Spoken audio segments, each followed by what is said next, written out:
hablemos un poquito de lo que es justamente la depresión, algo que a veces nosotros, bueno, puedo indicar también, ¿no? Muy años atrás pensábamos que la depresión pues no existía, ¿no? O era Ujú.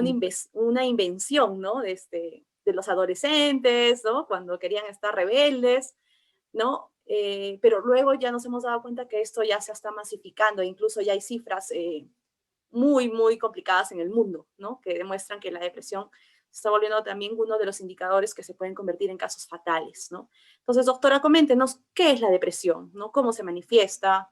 ¿Cómo la detectamos? Bueno, la depresión está considerada por la Organización Mundial de la Salud como una enfermedad. Claro, una enfermedad a nivel psicológico, pero que termina también en en algún otro malestar a nivel biológico, físico, ¿no? La depresión en su estado leve, en su nivel leve, todos la hemos pasado, todos la hemos tenido. Uno se deprime porque deprimirse es entristecerse y uno se entristece por diferentes situaciones en la vida. El problema y con lo que hay que tener cuidado es cuando ya la depresión tiene un nivel moderado o severo. Es cuando va a causar muchos estragos en la salud y en la vida en general de la persona que la padece. Entonces, para hacerlo sencillo, la depresión es un estado de tristeza que puede ser por mucho tiempo, por poco tiempo, circunstancial, debido a algo específico, o lo que está habiendo más y es más importante conversarlo porque ya lo llevamos en la personalidad, porque ya tenemos hábitos sobre nuestros pensamientos que se van muy rápido a lo triste, a lo negativo, a esa sensación del no poder, de fracasar, de tener miedo a lograr cosas. Y está insertado en nosotros por el propio crecimiento, por experiencias que hayamos tenido, entonces tenemos tendencia a deprimirnos. ¿No? Entonces, la primera pregunta que podemos indicar es, estos tiempos de justamente de una crisis, una pandemia, ¿ha desatado más casos de depresión en el Perú, en el país, o no? ¿O se ha Sí, mantenido la misma cifra? definitivamente, las personas han empezado a deprimirse aún más, es decir, las tasas de depresión han aumentado y bastante por este mismo hecho. Algunas personas han combinado con el miedo, porque este virus, el enfermarse y el haber visto a muchas personas fallecer, genera mucho temor. Entonces, las personas entre que tienen temor y se entristecen, están generando mucha depresión. ¿No? Y las personas que ya tenían tendencia a la depresión, lógicamente se han visto afectadas por esta situación.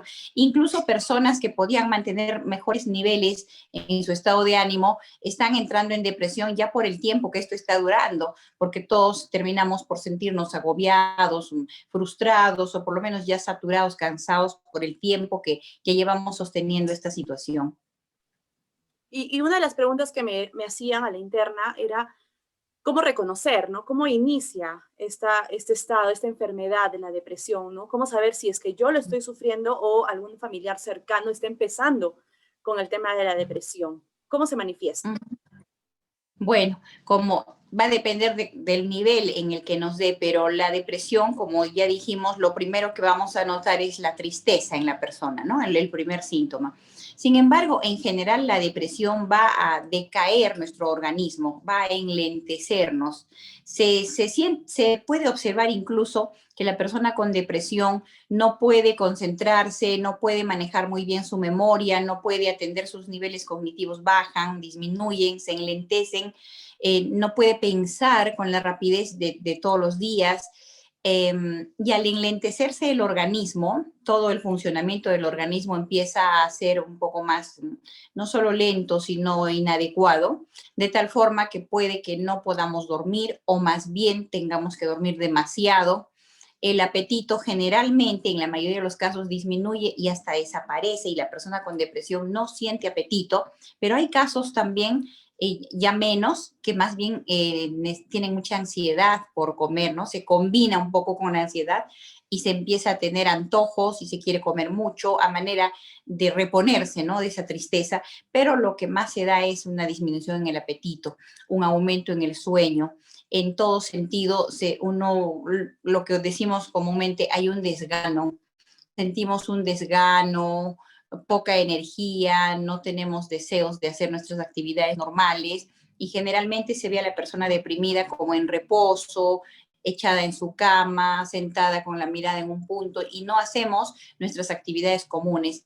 Entonces, dependiendo de los niveles, claro, la depresión severa nos va a mostrar fácilmente a la persona con depresión porque va a haber abandonado todas sus actividades. Probablemente no vaya a su trabajo, no vaya a su colegio, no salga con sus amigos, ni siquiera salga de su cuarto a compartir con la familia. Eso ya nos va indicando que hay una depresión. Pero también hay depresiones de pronto no tan severas, pero importantes, por ejemplo, en los niños, ¿no?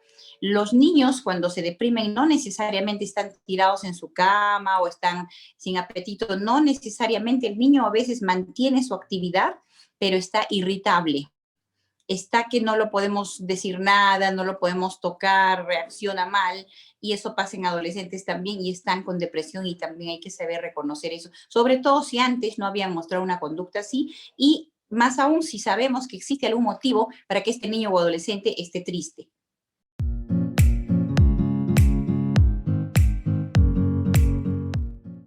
Ideal es que una persona de su confianza, la persona más cercana que tiene en su familia, la de mayor confianza, debe acercarse a esta persona y ayudarla a entenderse. Y lo que muchas veces hacemos sin quererlo, sin darnos cuenta, es irritarnos, frustrarnos al ver mal a una persona de nuestra familia, ¿no? La vemos decaída, vemos que no quiere alimentarse, que no quiere hacer sus actividades y uno reniega. He visto muchas veces mamás que riñen a sus hijos para que se levanten, que no estén ahí tirados, que así no se resuelve, o con adultos, entonces el adulto se siente, o en general la persona se siente poco comprendida. Entonces un familiar tiene que acercarse y decirle cosas como, entiendo lo que te pasa, trato de ponerme en tu lugar. Y algo importante que hay que entender, cuando la depresión tiene ya un nivel importante, ya escapa del manejo de la persona, es decir, la persona no puede manejar el tema, no puede reponerse. Muchas personas creen o muchos familiares creen que no pone de su parte, que no tiene ganas, que se está engriendo, que se está dejando vencer, pero ya hay un nivel de moderado a severo en el que la persona ya no puede manejar su tristeza, ya es más fuerte que ella y necesita ayuda profesional. Entonces, siempre hay que decirles a estas personas, entiendo lo que estás pasando. Si nunca lo hemos pasado, hay que decirles, pues yo no conozco cómo es eso, pero trato de imaginar porque te veo mal y creo que necesitas o tú mereces o tú puedes encontrar la felicidad. Yo puedo buscar una persona que nos ayude, a mí, a ti, te acompaño, te llevo y acompañarla, ¿no? Hacer un acompañamiento, generarle una sensación de comprensión es lo que más necesita. Ahora, sería importante saber por qué una persona se deprime para que podamos también identificarnos.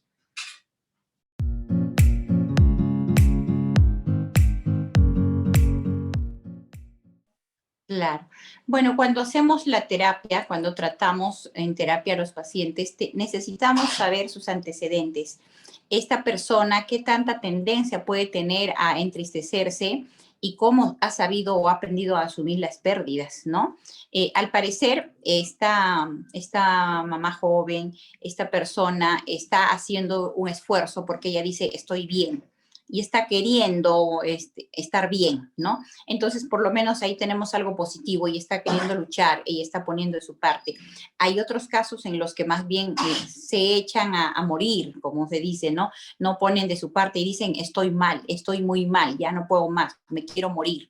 En cambio, esta persona está tratando de estar bien, pero la mamá dice, no la veo bien. Lógicamente, no sé muy bien cuánto tiempo ha pasado, pero también es importante saber cuánto tiempo ha pasado del evento traumático, de la situación que la entristeció, para saber qué habilidades tiene para reponerse. Pongámonos todos en el lugar de esta persona. Todos nos vamos a entristecer, nos vamos a frustrar y como ella ha intentado durante 3 años y cuando por fin lo ha logrado, no ha sido muy duradera su felicidad, ella puede estar concluyendo en su mente cosas como nunca lo voy a lograr, esto está negado para mí, no sé, soy menos que las demás, ¿por qué me pasa a mí? Ese tipo de cosas. Y si está pensando así, no se va a ayudar y se va a mantener la tristeza por más tiempo. Y hay casos peores, como por ejemplo dicen esto es un castigo, yo no merezco nada, a mí me tiene que pasar todo lo malo, a mí todo me está negado, siempre me fue así en la vida. Entonces, esos a eso quería llegar. Esos son los pensamientos que generan depresión. Y ya las personas podemos evaluarnos un poquito y darnos cuenta qué tanto podemos tender a lo negativo o a lo positivo. Eso está en nuestra formación, pero la buena noticia es que se puede aprender a ser más positivo, se puede cambiar si es que nos diéramos cuenta que tenemos tendencias a ser negativos y viene desde atrás, ¿no? Entonces, si por ejemplo, en este ejemplo, esta señora no ha tenido mayormente pérdidas en su vida, no ha tenido mucha experiencia en asumirlas, esta es una primera e importante pérdida y ella está buscando cómo asumirla. Y las personas tenemos una capacidad de autocuración, una habilidad, y podría ella encontrar dentro de sí misma y con el paso del tiempo cómo mejorar. Pero si observamos que no lo logra, y el tiempo para esto es bastante importante, no es preciso, pero vamos a suponer que ha pasado un año de esto y ella sigue mal, es porque no está pudiendo, no está encontrando. Un año ya es un tiempo importante como para que ella se hubiera repuesto por lo menos en un 50, 60, 70%.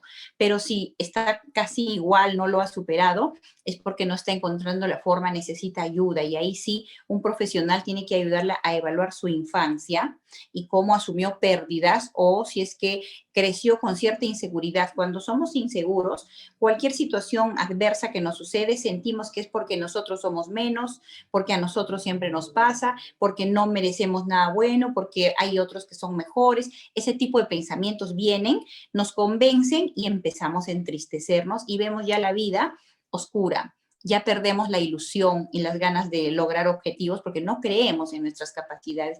Eso es muy importante para que se genere o no una depresión.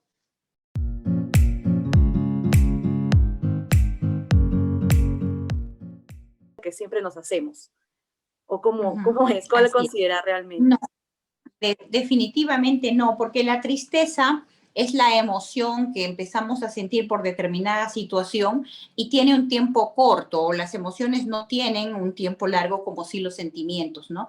Entonces, la emoción de la tristeza va a ocurrir cuando hay un motivo aparente o hasta cuando hemos recordado algo, pero podrían ser horas o días exagerando y esa emoción debe ya cambiar. En cambio, la depresión ya es prácticamente un estado. Empieza desde una reacción, ¿no? Si yo he perdido algo importante, han robado mi carro, yo me puedo deprimir por 2 días, 3 días, 5 días, 8 días, hasta que más o menos mi razón me diga, ya no lo vas a recuperar y ahí hiciste todo, o déjalo en manos de la policía y esperaremos, y ya dentro de esa espera me voy reponiendo, porque tengo habilidades para superar y para priorizar de repente mi familia, mi salud, antes que un bien material. Pero cuando no puedo hacer eso, sigo sumida 2 meses, 3 meses, 4 meses en la tristeza. Entonces esto se ha convertido en depresión, porque depresión, como la misma palabra lo dice, es una disminución, es una baja, es una contención de algo, algo que se estancó por ahí. Entonces ya pasó de tristeza, que es algo que tiene un ciclo, pasa a depresión, ¿no? Y uno se deprime porque ya entra en ese estado de tristeza permanente. Y no solo ya es tristeza, ¿no? Como dije, hay dolor, y hay conceptos negativos y bastante bajos con respecto a nosotros. Perfecto, gracias doctora por aclarar esa duda. Entonces, seguimos a un siguiente caso que también nos comentaba, de un caso, bueno, esto ya es particular, es una depresión propia. Se trata justamente de una colaboradora nuestra que en su momento, pues, me dice, ¿no? Señala, doctora, yo estoy con mi esposo muy bien hasta antes de la pandemia, ¿no? A medida que nosotros estábamos iniciando un negocio propio. Hicimos juntamos, mejor dicho, ¿no? Varias de los ahorros, hicieron un gran préstamo con el banco y lamentablemente llega la pandemia, ¿no? Esto era un negocio de servicio, por lo tanto, tuvimos que pasar las primeras partes encerrados y ahora se nos está acumulando deudas del banco. Estoy cada vez discutiendo más con mi esposo y yo ya no sé qué más hacer. ¿Cómo puedo entender y ayudarnos mutuamente a superar este momento tan complicado para nosotros? Bueno, empezaremos primero porque está discutiendo cada vez más con el esposo. Y eso suele pasarnos cuando estamos en pareja y algo sale mal, tenemos una tendencia a querer apoyar en el otro la culpa o la razón de lo que está pasando y lógicamente por esta cuestión de la pandemia ni el esposo ni la esposa tienen mayor responsabilidad en lo que está pasando. A ambos les está pasando lo mismo y ambos son, digamos, entre comillas, víctimas de esta situación y no tendríamos que estar discutiendo porque nos ponemos frente a frente como dos contrincantes cuando tendríamos que estar unidos como uno solo haciéndole frente a esta situación que es adversa. Unirse, eso es lo primero que yo recomendaría. Ahora, sé que va a ser difícil porque la pelea viene justamente de que uno piensa de una manera y el otro piensa diferente. Uno dice, hay que reactivar el negocio, por ejemplo, y el otro dice, ¿cómo se te ocurre? Eso ya no va a dar. Y entonces empiezan, ¿no?, a discutir. Son las diferencias de opiniones, pero que no deberían generar una discusión. Entonces, hay que revisar en él y en ella cómo son sus formas reactivas. De pronto uno de los dos es terco, obstinado, o uno de los dos es muy miedoso o muy rígido y se pega una idea y no la suelta, o uno de los dos tiene la tendencia de culpar siempre al resto de las personas por algo que suceda y entonces termina atacando a su pareja sin que esto sea correcto. Tienen que revisar qué los está haciendo pelear. Eso es lo primero. No deberían discutir por esto porque se disminuyen, ambos se separan, se ponen frente a frente como contrincantes y ya no van a tener la fuerza para hacerle frente a la verdadera situación. Entonces tienen que unirse y amarse más. Y no olvidemos que cuando nos unimos es para las buenas y las malas. Entonces ellos deben sentir, estamos en las malas, y tenemos que estar muy juntos y hacer que nuestro amor sea mucho más grande para que superemos esto. Y juntos, con paciencia del uno al otro, tomarán algunas alternativas, buscarán orientación, intentarán alguna salida. Y por último, creo que todos sabemos esto, en esta ocasión, en esta coyuntura que está durando buen tiempo de la pandemia esta, hay cosas que tenemos solo que aceptar. Ya los negocios, muchos se vinieron abajo, fracasaron, están habiendo deudas, solamente queda la confianza. Vamos a pasar por este mal momento, sí estamos con deudas, pero alguna solución va a haber porque nada se estanca. Algo va a pasar, algo va a ir mejorando, se podrá reprogramar la deuda, seguirán la deuda por 2, 3, 4, 10 años más, tendrán que empezar a trabajar en otra cosa, pero ¿por qué no pensamos de acá a 2, 3 años? Probablemente esta pareja estén trabajando duro, pero ya positivamente, ya empezando a pagar sus deudas, pero no podemos pelear porque entonces vamos a desgastar las bases de lo que es una unión. Y eso sí que los va a dejar mucho más débiles y sin fuerzas para afrontar la situación.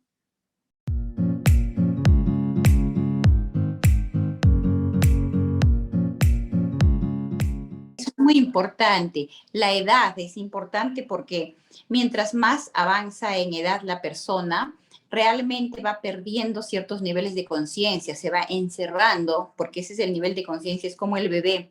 El bebé cuando nace está centrado en sí mismo y solamente ve por sí mismo y llora y pide lo que necesita, pero no tiene opción de ver cómo está la familia, cómo está la mamá, eso no está en sus capacidades. Entonces el anciano, como existe una involución, así como el bebé ha evolucionado hasta un punto preciso, luego empieza la involución, ¿no? Se dice que después de los 40 o de los 45 años empezamos una involución. Por supuesto no es notoria ni nos va a perjudicar en nada, pero ya pasados los 80 o los 90, esta involución se va haciendo evidente, de tal forma que el anciano también va teniendo la misma forma del bebé, se va centrando en sí mismo, se va sumiendo en sus pensamientos, en sus recuerdos. Ahora sí hay casos, y los hemos visto, de personas que de pronto han llegado a los 100 años muy lúcidos, muy pendientes, muy conscientes, ¿no? Con un nivel de conciencia bastante amplio, pero eso más tiene que ver con un entrenamiento de esta persona. Hay políticos, hay de repente alguno que otro profesional que se ha mantenido en el ejercicio de su profesión ahí en su casa a los 90, 95 y 100 años, porque hay casos, entonces mantienen la mente muy entrenada. Esos son casos raros porque hay que tener mucha energía para eso y lo normal o lo común es que vaya bajando el nivel de energía y ya no entrenemos mucho la mente. Por eso se recomienda tanto que las personas mayores estén practicando algunas actividades que les generen pensamientos, que les generen una atención, concentración, como los ejercicios de repente de alguna lógica o los crucigramas o etcétera, porque con eso mantienen la mente entrenada. La mente es como un músculo y muy ocasionalmente hemos visto excepcionalmente de pronto un anciano de 90 años que es ciclista y que se ha ido de una ciudad a otra y tiene los músculos bastante firmes para su edad, pero porque él nunca dejó de entrenar. Entonces, tratemos de entrenar la mente. Bueno, en este caso específico, este señor de 95 años, desde un punto de vista natural, ha ido involucionando y se está sumiendo dentro del mismo, se está ensimismando, ¿no? Sin embargo, de repente el hijo o los hijos podrían intentar, pero solo es por momentos, ¿no? Por ejemplo, poner música, pero música que a él le signifique algo, música que a él le haya importado en su tiempo, y eso lo hace un poquito llenarse de energía en sus recuerdos, revivir, teniendo cuidado, porque alguna vez vi que en una ancianita se le puso música de su juventud, estuvo disfrutando hasta que apareció una canción que la hizo llorar mucho, porque le recordó algo, ¿no? Entonces, sí, más o menos teniendo en cuenta, pero, por ejemplo, música, pero no mucho rato. Ellos no pueden, no los podemos querer tener pendientes de algo durante 2, 3 o 4 horas, sino 20, 30, 40 minutos, dejarlos descansar. Yo sé que todos los hijos intentan eso, que vean una película o escuchen. Hay que tratarlos un poco como a los niños pequeños, leerles, por ejemplo. No les podemos decir que lean porque muchos de ellos ya no tienen la capacidad visual para poder leer, pero nos sentamos a su lado y le leemos un cuento pequeño, una fábula, y eso los hace tomar atención por un rato y dejarlos descansar. Entonces, eso es lo auditivo que va entrando a su conciencia. Lo visual, claro, cuando le mostramos fotos o videos un rato, y así, ¿no? La música también.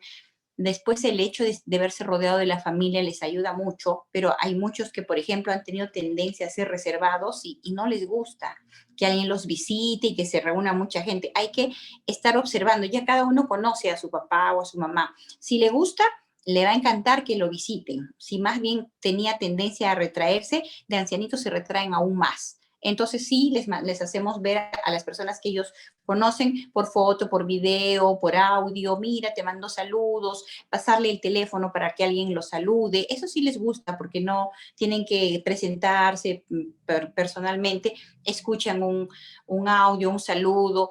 En conclusión, tratar de llegar un poquito a sus emociones, pero digo un poquito porque en general ellos mismos han expresado que no desean ser interrumpidos ni molestados, están ensimismados, ¿no?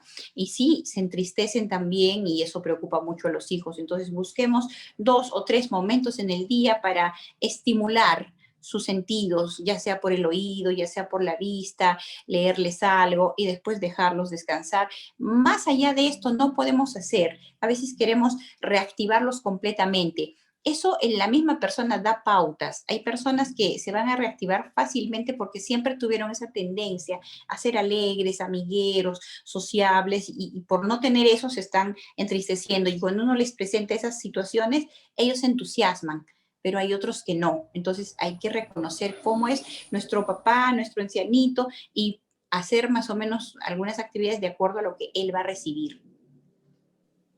Mucho tiene que ver entonces el tema de conocerse, conocer, conversar hasta donde lo pueda permitir la persona y sobre todo, como bien lo he dicho, la relación de confianza. Mucho tiene que ver, no siempre una persona de Sí, confianza cercana o al menos que en lo posible en esta pandemia pueda ayudar, ¿no? Acercarse a esta persona. exacto. Pero justo hay un caso que también nos llegó de una situación a distancia, ¿no? Este Ya. caso es específico, indica que su hija, la persona vive en una provincia y su hija Ujú, está en Lima, ¿no? Y esa persona, bueno, su hija estaba casada, lamentablemente fue engañada, encontró a la persona engañándola y se ha separado, ¿no? Han ido a vivir. Entonces ujú, dice, mi hija ha pasado a vivir a otro lugar, dice, quizás creo sola, bueno, es lo que señala, y está perdiendo peso, ha bajado, dice ya, más de 5 kilos en lo que va 2 semanas, porque ujú, ha sido reciente el evento, y está aislándose también en la soledad de estar sola, o sea, aparte que vive sola, no está saliendo. Entonces ujú, ha dejado de ujú, comer, ¿no? Las 2 últimas veces dice que ha hecho videollamadas con su hija, ha notado este cambio, ¿no? De ujú, peso.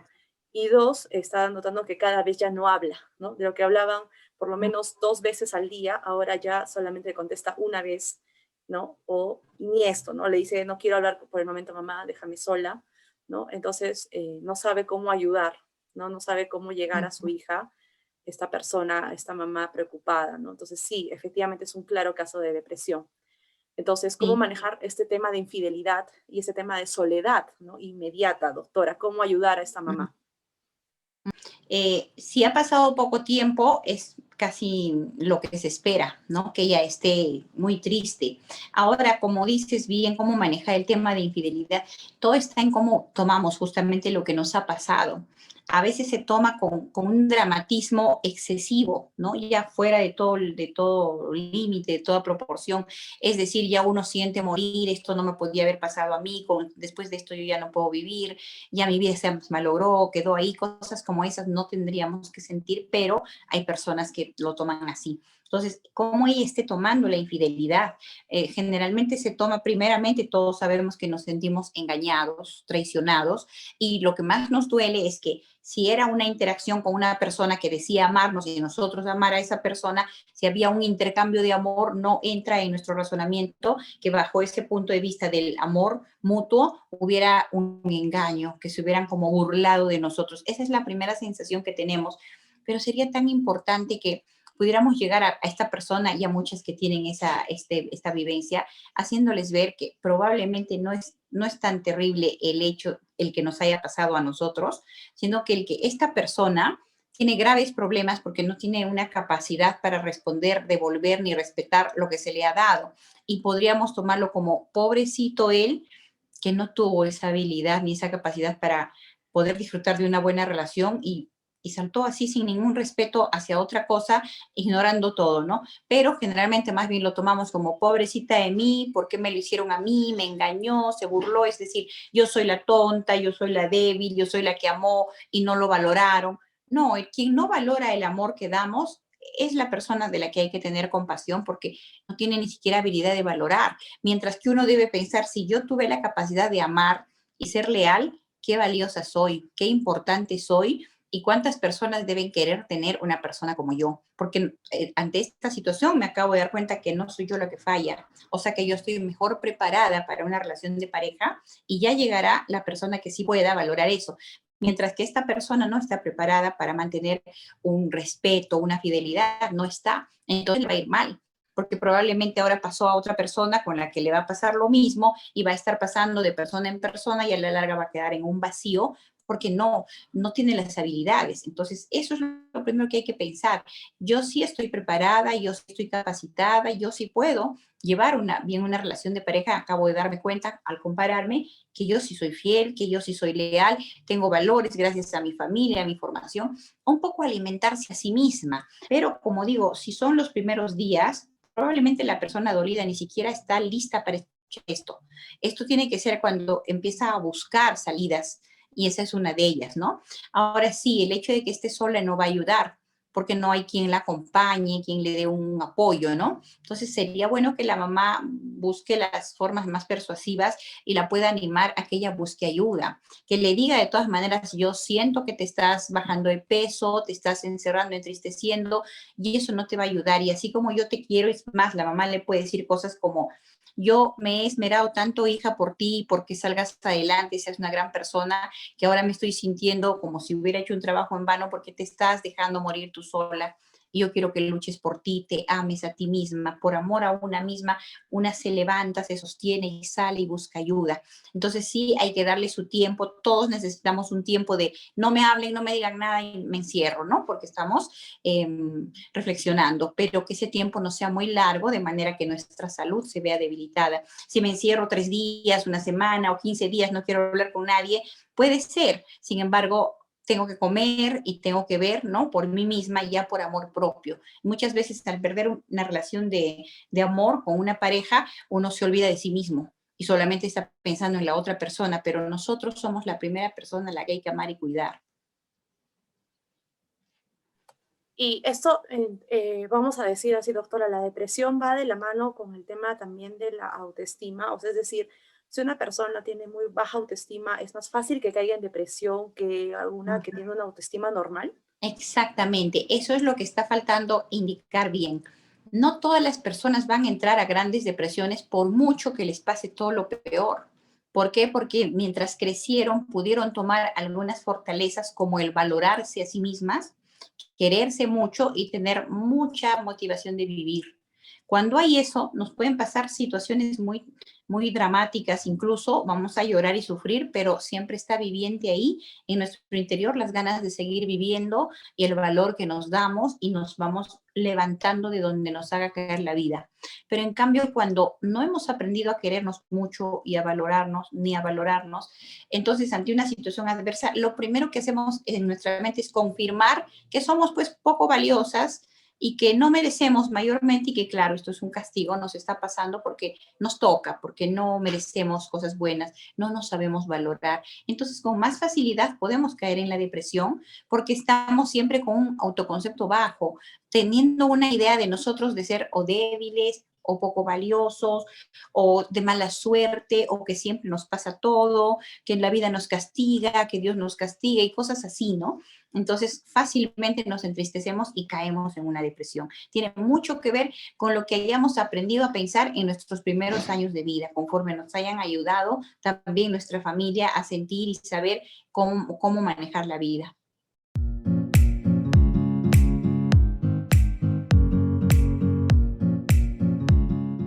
Pero en general él necesita pues salir de este enlentecimiento con algo que lo motive. Se puede empezar por algo muy pequeñito. Vamos a imaginar que le gusta ver series o que le gusta coleccionar monedas o no sé, una cosa muy simple, pero que sabemos que cuando él lo hace se entusiasma.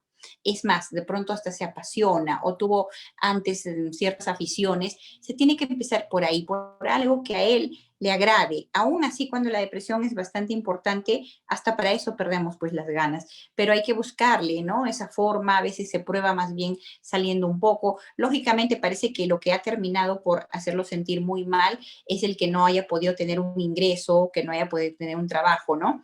Entonces, habría que ayudarlo buscando alguna forma muy sencilla, de repente un inicio de que él pueda tener algún ingreso, muy sencilla, es decir, no sé si vendiendo alguna cosa, revendiendo alguna cosa, redactando algún... ¿Qué habilidades tendrá? No lo sé, pero buscar algo que él pueda hacer y aunque sea mínimo, pero que empiece a tener un ligero ingreso, ayudarlo a eso para que él pueda sentir que no está del todo perdido, que sí se puede empezar por algo pequeño y llegar a algo mayor. Creo que también lo que más lo ha podido entristecer es el sentir que no se le ha valorado, ya sea este amigo que le ha fallado, queriendo o no, y antes quizás los problemas que ha tenido laborales ha sentido que él no ha logrado encajar o le ha ido mal en algo, entonces él ha empezado a formar un concepto de que no puede, de que él no está preparado para eso, de que él no es el adecuado, de que él está disminuido y de hecho tiene que trabajarse en eso. Una vez más, voy a decir que necesita una ayuda profesional en el sentido de revisar su vida, encontrar las partes débiles y ayudarlas a reforzar. Pero por ahora la familia puede hacer esos intentos de encontrar qué es lo que a él más le duele o lo debilita y ayudarlo a que pueda entender que eso tiene una mejoría, una posibilidad de mejorar, una solución, y intentar de acuerdo a cómo lo conocemos. Por eso digo ayuda profesional, porque cuando ya tenemos al paciente, evaluamos su historia de vida, sus antecedentes, para tener una idea de cuáles eran sus puntos débiles y saber dónde reforzar. Entonces, la familia también lo puede saber y puede intentar ayudarlo con los puntos débiles. Pero una vez más, recalco que el hermano, quien se tenga que acercar a él, lo primero que tiene que decirle es que lo entiende, que se pone en su lugar y que entiende por qué puede estar triste, pero que lo que queremos es que él también aprenda que se puede salir de eso, que eso no es el final. La vida tiene altos y bajos y no nos quedamos estancados ahí abajo. Va a subir en algún momento, su situación va a mejorar, pero él tiene que confiar en eso. Y algo que también planteaba una pregunta, y eso es válido porque en realidad estamos para aprender todos, ¿no? Pero si una Ujú. persona tiende a ser depresivo, ¿no? Un papá, un mamá, ¿esto también se hereda en los hijos? O sea, ¿los hijos también pueden ser dependientes de la depresión o es que son dos mundos paralelos, totalmente distintos, como se dice, ¿no? Podrían ser, ¿Ha pasado estos casos, doctora? sí, podrían ser distintos si los papás al reconocerse que son depresivos hacen un trabajo especial para que los hijos no lo sean, porque no es, no se hereda, ¿no? Se hereda lo que viene en los genes y de repente puedo heredar un temperamento melancólico o apático que tiende al enlentecimiento. Eso puedo heredar, pero que no necesariamente implica tristeza. Entonces, se puede dar un temperamento tendiente y uno lo puede controlar. Pero lo que sí se hace es se aprende. Y sé que es a lo que vas, ¿no? Se aprende a entristecerse y a deprimirse por imitación. Porque si yo soy niña pequeña o niño pequeño y veo que mi papá perdió el trabajo y se echó a morir una semana en la cama y no comió y no salió, yo estoy aprendiendo a mis 3 o 4 años que cuando algo malo me pase tengo que echarme a morir, porque estoy viendo el ejemplo, entonces se aprende. Entonces, si ya yo encuentro como mamá o hay una pareja que sienten que son depresivos o tienden a eso, pues tenemos que hacer un esfuerzo porque yo sé que los hijos nos motivan mucho y somos capaces de hacer muchas cosas por los hijos y de hacer grandes cambios. Nos observamos depresivos, buscamos cierta ayuda, pero tratamos de que nuestros hijos no tengan el ejemplo de cómo nos deprimimos. De hecho, se ha visto muchos casos, por ejemplo, mamás que se deprimen por largos periodos, meses de estar en su cuarto, encerradas con pastillas. Se dio un caso así y el hijo pequeñito de 3 4 años le toca la puerta, mami, le busca y ella está dormida, está con pastillas. Y el niño se pone triste, pero a la larga aprende. Y yo tenía un caso así, en que ya teniendo 20 años este hijo es depresivo, igual que la mamá, es como si hubiera entendido que él también se pone triste porque no tiene a su mamá y porque luego le pasó algo con la enamoradita a los 14 15 años, entonces se echa a morir igual, porque es lo que vio. Entonces sí se aprende y por ahí pueden haber familias enteras depresivas, porque de la abuela a la madre a la hija y a la nieta se le va pasando en la forma, la conducta, ¿no? La actitud que hay que tener frente a lo negativo. Entonces es muy importante, si somos depresivos o con esa tendencia, empezar a buscar ayuda para poderle mostrar a nuestros hijos un ejemplo diferente. Qué bueno que justo ha tocado usted, doctora, el tema de ello, ¿no? Del enseñar, del aprender. Nos podría compartir quizás para algunos padres de familia que están aquí, ¿no? Que tienen hijos de diferentes edades, cómo enseñarles justamente a fortalecer uno, la autoestima que habíamos dicho de que, ¿no? Es algo que influye mucho en el tema. Dos, si es el tema también de los padres sobreprotectores, ¿no? A veces no queremos que los hijos pues sufran o pasen por crisis, ¿no? Pero sabemos que tienen que pasarlo para que puedan aprender y crecer, ¿no? ¿Qué se debe y qué no se debe, digamos así, hacer con los hijos para ayudarles, ¿no? A no caer en estos casos de depresión, doctora? Que nos, por favor, Ya. le escuchamos.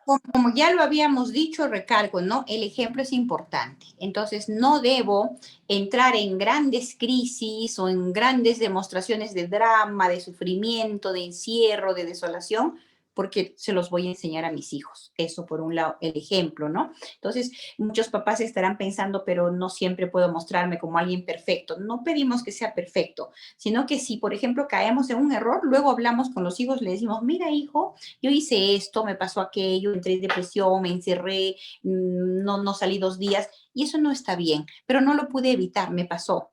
Hasta que me hice ayudar y me di cuenta que sí podía salir, salí y tú la próxima vez que te pase algo así, sales también de esto. Pero ya con eso lo que hemos hecho es un poco querer corregir lo que habíamos modelado mal para que el hijo por lo menos entienda que el mismo papá ha reconocido que no lo manejó bien, pero ya lo está aprendiendo. Y eso de por sí ya es bueno, porque perfectos no somos, ¿no? Y podemos caer en estas situaciones, solo es al darnos cuenta, corregirlo. Ahora, bueno, y en general, esa es la depresión.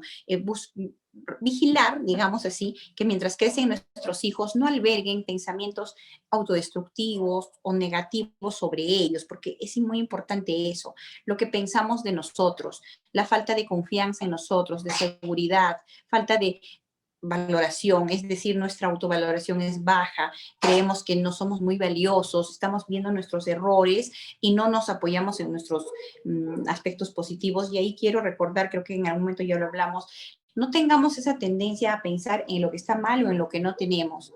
Pensemos en lo que está bien y en lo que sí tenemos. Es decir, veamos lo que tenemos. Las habilidades que yo pueda tener 2 o 3, esas me dan forma. Y no puedo estar esperando todo el tiempo a tener las que no tengo y a lamentarme porque no las tengo, pues sí voy a perder tiempo lamentándome. Mejor me quedo y saco provecho de lo que sí tengo. Entonces, eso es bien importante como filosofía. Fijémonos mucho en lo que tenemos, en lo que hay, en lo que la vida y Dios nos dio y hagamos de eso una fiesta y hagamos de eso algo brillante y no estemos lamentándonos por lo que no tenemos y el vecino sí tiene, porque ese ya no es nuestro tema. Entonces, eso nos ayuda mucho también a no deprimirnos con facilidad, porque encontramos en nuestras herramientas lo valioso y disfrutamos de ellas y siempre le podemos sacar mucho brillo a nuestras habilidades propias.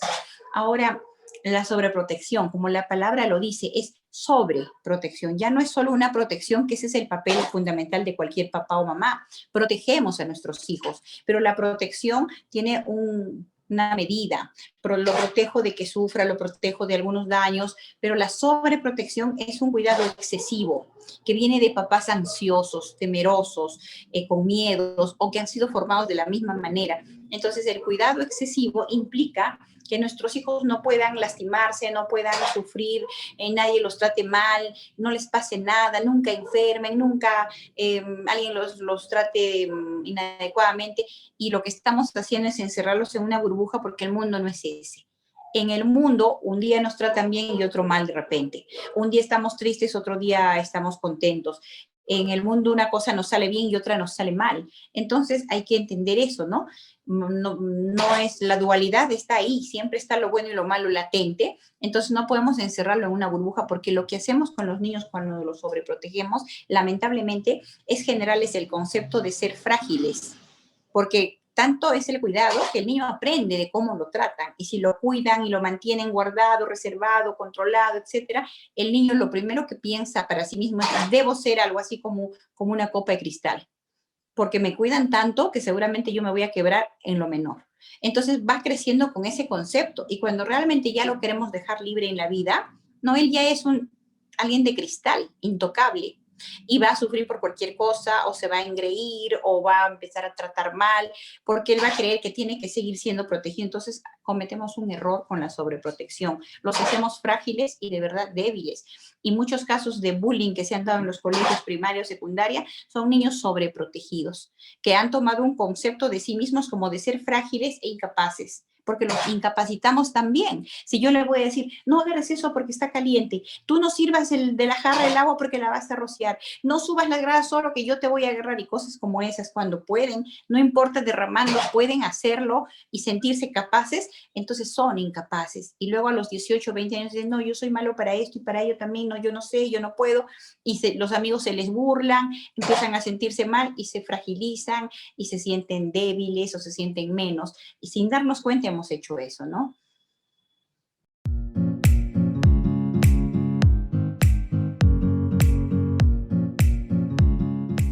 Viendo que esta pandemia lo que ha hecho es poner al descubierto el cómo estamos hechos, como si dijéramos de qué madera estamos hechos cada uno de nosotros, porque ha puesto al descubierto de repente la fragilidad de algunos, la fortaleza de otros. Entonces, si alguien siente que la está sobrellevando sin caer a fondo, siéntase bien, felicítese, tiene herramientas. Y más bien quien siente que en esta situación de encierro y de miedo han empezado a sucumbir y han salido sus miedos, sus temores, sus iras y todo lo demás, lo primero que hay que hacer es aceptar. Entonces, yo tengo de repente miedos internalizados, tengo ideas negativas, tengo que empezar a poner o a buscar ayuda. Eso es lo primero, ¿no? Y reconocernos y aceptar. Y bueno, y como dices, ¿qué hacemos para no entristecernos? Lo primero, como dije hace un rato, pensar siempre en lo que tenemos. Ese es el momento, cuando estemos cayendo a fondo, estemos teniendo ese bajón que ahora le llamamos, empecemos a pensar: ¿qué tengo yo a la mano? ¿De qué debería agradecer a la vida? Porque no nos es fácil agradecer cuando todo nos va bien, pero cuando estamos sumidas en tristeza, ni siquiera nos acordamos de lo bueno que tenemos. Entonces, sea cual sea el motivo por el que estamos entristeciéndonos, pensemos en lo que tenemos. De pronto tenemos juventud, de repente tenemos inteligencia, de repente tenemos salud, de repente tenemos familia, de repente tenemos trabajo, de repente tenemos habilidades en un deporte, en un arte, pero todos tenemos algo. Dios no se olvida de nadie. A todos les da sus herramientas positivas para que puedan llevar a cabo la vivencia, ¿no? En este mundo. Entonces, seamos justos de encontrar lo que tenemos y apoyémonos en eso y agradezcamos por eso. Y lo otro es saber que todo va a pasar, nadie se va a quedar eternamente en ese hoyo al que ha caído en algún momento. Tengan esa confianza, no imaginen que después de esto ya solo viene la muerte o que esa es la salida porque todo está mal.